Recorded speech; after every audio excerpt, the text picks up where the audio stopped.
সুন্দর দেখতে এসছে কালারটা, খেতেও ভালোই হবে, কেন আমি এরকমভাবে আগে বহুবার বানিয়েছি চিকেন ভর্তা।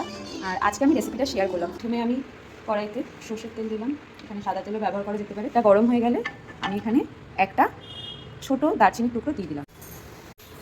এবার আমি কুচনো পেঁয়াজ কিছুটা দিয়ে দিচ্ছি। পেঁয়াজটা ভাজা ভাজা হওয়ার জন্য একটু নুন দিয়ে দিলাম, যাতে তাড়াতাড়ি নরম হয়ে যায় পেঁয়াজটা। 1 টিস্পুন নুন। আচ্ছা, প্রথমে আমি ছোট একটা পেঁয়াজ দিয়েছি বাটার জন্য। আমি কিছুটা কুচানোতে ব্যবহার করেছি, আর আমি ছোট্ট একটা পেঁয়াজ বাটার ক্ষেত্রে দিতে, তাতে গ্রেভির থিকনেসটা ভালো আসবে। আর অ্যাজ ইউজুয়াল কাঁচা লঙ্কা একটু আমরা ঝাল বেশি খাই বলে কাঁচা লঙ্কার পরিমাণটা একটু বেশি। কয়েক কোয়া রসুন, রসুনের পরিমাণটা এখানে বেশি দেওয়া যেতে পারে, একটু ভালোই লাগবে। আর আদা আদা আর একটা মিডিয়াম সাইজের টমেটো, মাঝখানে দানাগুলো টমেটোর ছাড়ানো রয়েছে। এবার এগুলোকে একসঙ্গে আমরা পেস্ট করে নেব। পেঁয়াজটা আমার ভাজা ভাজা হয়ে আসছে। এবার আমি যে পেস্টটা রেডি করেছিলাম পেস্টটা দিয়ে দেবো সম্পূর্ণ পুরোটাই। এবার মশলাটা কষছে, ততক্ষণ আমি তার মধ্যে কিছুটা গুঁড়ো মশলা অ্যাড করে নিচ্ছি। এই পরিমাণ 1 টিস্পুন হলুদ,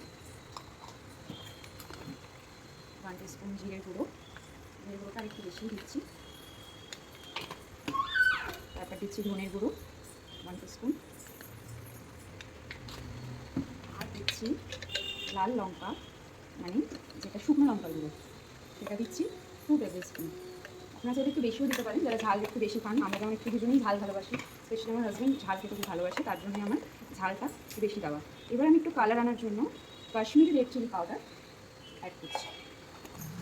মশলাটা এবার একসাথে ভালোভাবে কষিয়ে নিতে হবে, মিশিয়ে নেবো ভালোভাবে, যতক্ষণ না পর্যন্ত মশলা থেকে তেল ছেড়ে দিচ্ছে মশলাটাকে ভালোভাবে কষিয়ে নিতে হবে।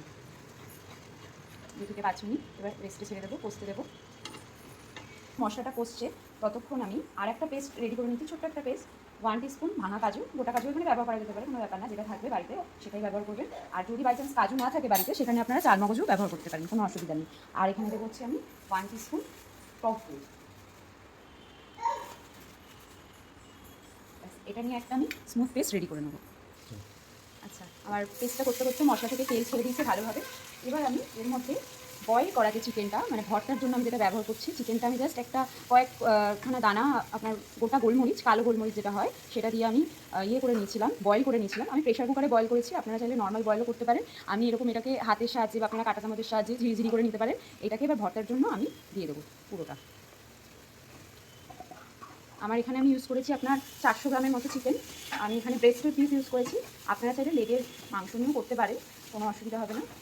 লেগের সাইডে একটু ব্রেস্টে একটু ভালো করে বয়েল করে নেবেন। এবার এটাকে আমি ভালো করে কষাবো।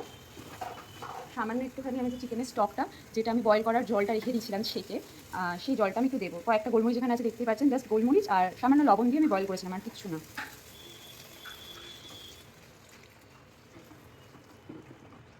জিনিসটা আমার তেল ছেড়ে দিয়েছে, ঠিক এরকম কালার দেখতে এসছে। এবার আমি কাজু আর টক দইয়ের যে পেস্টটা সেকেন্ড টাইম করলাম, সেটা এখানে অ্যাড করে দেবো।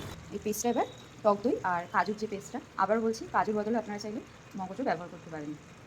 মেথি দিচ্ছি, সেম, এটা ড্রাই রোস্ট করেও দেওয়া যেতে পারে। আর কারোর বাড়িতে যদি কাসুরি মেথি অ্যাভেলেবেল না থাকে, সেক্ষেত্রে ধনেপাতা এখানে ব্যবহার করা যেতে পারে। আমার কাছে যেমন এখন ইনস্ট্যান্ট ধনেপাতা ছিল না, তো আমি কাসুরি মেথিটাই দিয়েছি। আর দুটোই যায় এর সাথে, বা দুটোই দিতে পারেন, এক পেস্ট করলেও চলবে। জিনিসটা ঠিক এরকম দেখতে এসছে। এবার কেউ যদি মনে করেন যে তারা ঠিক বেবির টেক্সচারটা এরকম রাখবেন, তাহলে এরকম রাখতে পারেন। আর যদি মনে হয় যে না একটু ড্রাই করবেন ব্যাপারটা, তাহলে আরেকটু কিছুক্ষণ সময় পর্যন্ত ওভেনেটারে রাখতে হবে। আমি যেমন আরেকটু ড্রাই করবো, কারণ আমার বাড়িতে চিকেন খাওয়ার মানুষ আমি আর আমার হাজব্যান্ড, আর কেউ নেই খাওয়ার মতো। জিনিসটা আমার লাস্টে ঠিক এরকম এসছে, আমি ঠিক এতটা এরকম থিকনেস রাখছি।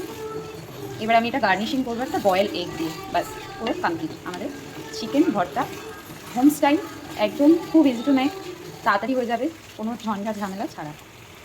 আচ্ছা, জিনিসটা আমি ঠিক এইভাবে গার্নিশিং করেছি, জাস্ট সিম্পল, দুটো মানে একটা ডিমকে দুটো টুকরো করে দুটো স্লাইস আমি জাস্ট এরকমভাবে রেখেছি। আপনারা চাইলে এটা কাঁচা লঙ্কা, ধনেপাতা, যেটা যেরকম মন চায়, ফ্রেশ ক্রিম অথবা বাটার, কোনো কিছু দিয়ে আপনারা চাইলে এটাকে সার্ভ করতেই পারেন।